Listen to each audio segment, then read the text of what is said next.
ഇന്നത്തെ video alcohol, അതായത് മദ്യവും ബാക്ക് പെയിൻ തമ്മിലൊരു ഡിസ്കഷനാണ്. ഡോക്ടറെ, എനിക്ക് കുറേ നാളായിട്ട് ബാക്ക് പെയിൻ ഉണ്ട്. കാലിലേക്ക് ഞാൻ തിരിച്ച് ചോദിക്കും, അങ്ങനെ കാലിലേക്ക് പെയിൻ വരാറുണ്ടോ? ഡോക്ടറെ, ചില ദിവസങ്ങൾ എനിക്ക് രാത്രി ഉറങ്ങാൻ പറ്റില്ല. ഞാൻ അടുത്ത ചോദ്യം ചോദിക്കാമെന്ന് വെച്ചാൽ, എസ്പെഷ്യലി മെയിൽ പേഷ്യൻസ് ആണെങ്കിൽ, നിങ്ങൾ മദ്യപിക്കാറുണ്ടോ? യെസ് ഡോക്ടറെ, ഞാൻ ഡെയിലി ഒരു പെഗ് വെച്ച് കുടിക്കാറുണ്ട്. ഇന്നത്തെ ടോപ്പിക് അതിനെപ്പറ്റി സംസാരിക്കാനാണ്, ബാക്ക് പെയിനും മദ്യവും.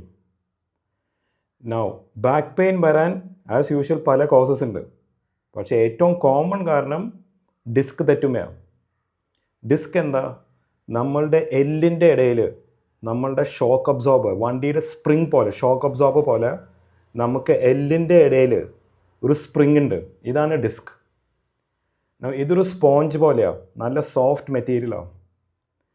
സ്ഥിരമായിട്ട് മദ്യം കുടിക്കുന്ന ആൾക്കാർക്ക് എന്താ പറ്റുകയെന്ന് വെച്ചാൽ, ആ സോഫ്റ്റ് സ്പോഞ്ച് ഹാർഡായി വരും. ഹാർഡായി വരാൻ കാരണം എന്താ? ഈ സ്പോഞ്ച് മെറ്റീരിയൽ ഡയറക്റ്റായിട്ട് രക്തോട്ടം ഇല്ല, എല്ലിനാണ് അതിൻ്റെ ബ്ലഡ് സപ്ലൈ കിട്ടുന്നത്. റെഗുലറായിട്ട് മദ്യം കുടിക്കുന്ന ആൾക്കാർക്ക് രക്തോട്ടം ആ ഭാഗത്ത് കുറയാൻ തുടങ്ങും. അത് കുറയുമ്പോൾ എന്താ പറ്റുക? ഈ സ്പോഞ്ച് പോലെ സംഭവം പ്ലാസ്റ്റിക്കായി മാറും, ഹാർഡ് പ്ലാസ്റ്റിക്കായി മാറും. പ്ലാസ്റ്റിക് പോലെ ഇത് പ്ലാസ്റ്റിക്കായി മാറുമ്പോഴാണ് ഈ ഡിസ്ക് ഇങ്ങനെ തെറ്റുന്നത്. എന്താ പറ്റുകയെന്ന് വെച്ചാൽ, ഇത് ഹാർഡ് ആവുമ്പോൾ എല്ലിൻ്റെ ഇടയിൽ ലോഡിങ് കൂടും. ആ ഡിസ്ക് ഇങ്ങനെ തള്ളി വരും. മദ്യം കുടിക്കുമ്പോൾ നമുക്ക് മെയിനായിട്ട് 3 കാര്യങ്ങളാണ് പ്രശ്നങ്ങൾ വരിക.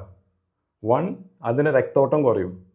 2, നീര് വന്നാൽ നീര് പെട്ടെന്ന് മാറാതിരിക്കാൻ മദ്യം ഒരു കോസാണ്, നമ്മുടെ ബോഡിയുടെ പ്രതിരോധ ശേഷി കുറയ്ക്കും, എസ്പെഷ്യലി റെഗുലറായിട്ട് കുടിക്കുന്ന ആൾക്കാർക്ക്. പിന്നെ 3, ഈ ഡിസ്ക് തെറ്റുമ്പോൾ അത് ബേസിക്കലി ഒരു മുറിവ് പറ്റിയിരിക്കുക. ആ ഡിസ്കിൻ്റെ അവിടെ ഒരു മുറിവ് വന്നിട്ടാണ് ഈ തള്ളി വരുന്നത്. ആ മുറിവ് ഉണങ്ങാൻ ഡിലേ വരും. യൂഷ്വലി മദ്യപിക്കുന്ന ആൾക്കാർക്ക് ബാക്ക് പെയിൻ വരാൻ നല്ലൊരു സാധ്യതയുണ്ട്. നമുക്കിതൊരു മറ്റു വശം നോക്കാം. നമ്മൾ ഡിസ്ക് തെറ്റി കഴിഞ്ഞിട്ട് ഞാൻ സർജറി ചെയ്തെന്ന് വെച്ചോ, കീ ഹോൾ വഴി നമ്മൾ ആ ഡിസ്ക് എടുത്ത് കളഞ്ഞാൽ ഇത് ഹീലാവാനും പ്രശ്നം വരും മദ്യപിക്കുന്ന ആൾക്കാർക്ക്. പിന്നെ നെക്സ്റ്റ് ക്വസ്റ്റ്യൻ എന്താ? ഡോക്ടറെ, സർജറി കഴിഞ്ഞിട്ട് എത്ര നാൾ കഴിഞ്ഞിട്ട് എനിക്ക് മദ്യം കുടിക്കാൻ പറ്റാം? ഞാൻ യൂഷ്വലി 6 അല്ലെങ്കിൽ 8 ആഴ്ച, അതായത് 1.5 മാസം അല്ലെങ്കിൽ 2 മാസം മദ്യം പൂർണ്ണമായിട്ട് ഒഴിവാക്കാൻ പറയാറുണ്ട്. ഞാൻ പറഞ്ഞ കാരണങ്ങൾ തന്നെയാണ്. രക്തോട്ടം കുറയും, പ്രതിരോധ ശേഷി കുറയും, നീര് കുറയാനും സാധ്യതയുണ്ട്. സർജറി കഴിഞ്ഞിട്ട് ഒരു 6 അല്ലെങ്കിൽ 8 ആഴ്ച കഴിഞ്ഞിട്ട് മോഡറേറ്റ് ആയിട്ട് കുടിക്കാം. പിന്നെ അടുത്ത ചോദ്യം വരും, ഡോക്ടറെ ഡെയിലി ഞാൻ കുടിച്ചാൽ പ്രശ്നം വരുമോ?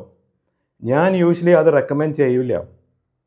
നമുക്ക് വൺസ് ഇൻ എ വൈൽ ഒക്കേഷണലായിട്ട് മദ്യപിക്കുന്നത് തെറ്റല്ല, ബട്ട് ഡെയിലി കുടിക്കുന്നത് നമ്മുടെ ബാക്കിനും ഹെൽത്തിനും നല്ലതല്ല.